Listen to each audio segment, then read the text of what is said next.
Welcome to CNC Machinist Made Easy. We are here to talk a little bit more about the control on our wonderful little VF5 Haas here. Today I want to share with you a little bit about the control and a few things that each and every CNC machine has. I'd like to start off with a few things called manual data input. We call them MDI. Every machine that runs G-codes has MDI. MDI stands for, like I said, manual data input. It's like if you tell your child, I want you to go get the broom out of the closet. You don't want to say a whole list of work. Do this, do that, feed the cows, scrape up behind them, do this, then go to eat lunch, then do that. That's a program, we will call that. Manual data input is more used for quick commands, like go get the broom, or go shovel the sidewalk, or be done with it. If you want a quick command, let me share with you what this is. I'm going to do some G-codes here that in the past video you might be a little bit familiar with if you studied them, okay? So I'm going to share something with you. Let's take a look at what we have here. We have a center drill in this tool. This is tool 1, and this drill right here is tool 2. Let's just say I don't want to write a whole program and making a piece. I just want to give it a quick command, and that means I want to manually input the data. Manual data input, okay? So if I come over here, and if you studied a little bit about your G-codes, you'll know that the M6, if you look right up here, right there is where I'm going to shoot the command, okay? You don't have to get too close, but so you can read the letter. I'm going to command an M6, and then I'm going to say tool 2. And we're going to put that up there. M6 tool 2.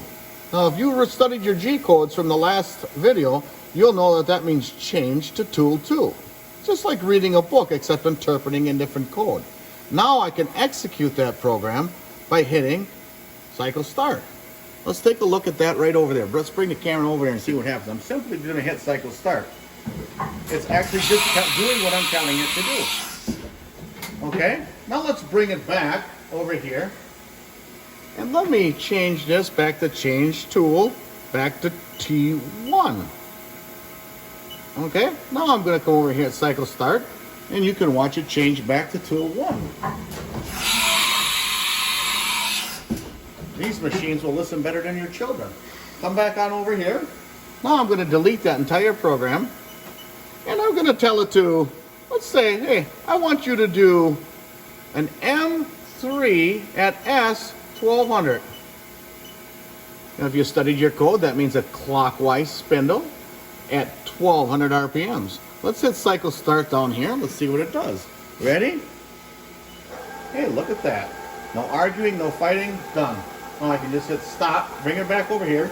There's multiple ways I can hit it. I can just hit stop, and it's done. And that is your, right here in your Haas, your manual data input, MDI. Very good. Now, while you're here, we're looking at this control. Let's get a few things out of the way. You've got your cycle start button right here. Pretty self-explanatory. You've got your feed hold button here. You got your e-stop here. You got your powers on and off for the morning. And you got your gauges right here, watching your load for any axis that may be working. Right here you have your handle jog. So if I want to go into, we were in MDI right here. Now if I want to go into handle, and as each one of these, if you feel it, clicks. But first you got to know what axis, your X, Y, or Z, okay? So it can feel this thing's got little clicks to it.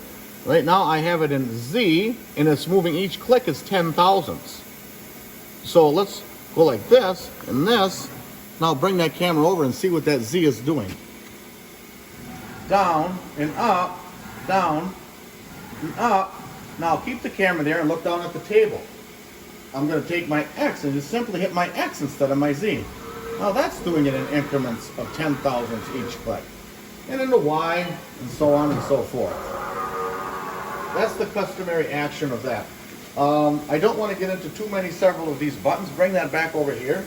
You've got your alphabet right here.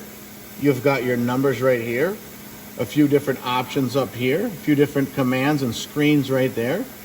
So this looks like it's 10 times more complicated than it is.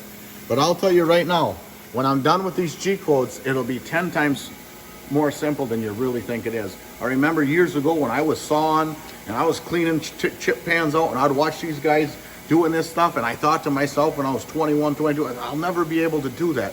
And then some guys gave me a chance and they taught me. And I tell you right now, watching the screen, I'm telling you, if you want to do this, it's a great thing to do. It's easy. It's all temperature controlled.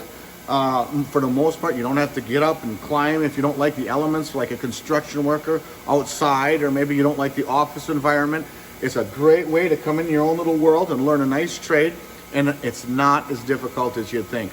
Watch these videos. I'm going to share step by step and continue moving forward as to how we can program these parts. And again, don't get overwhelmed. We'll go through it step by step.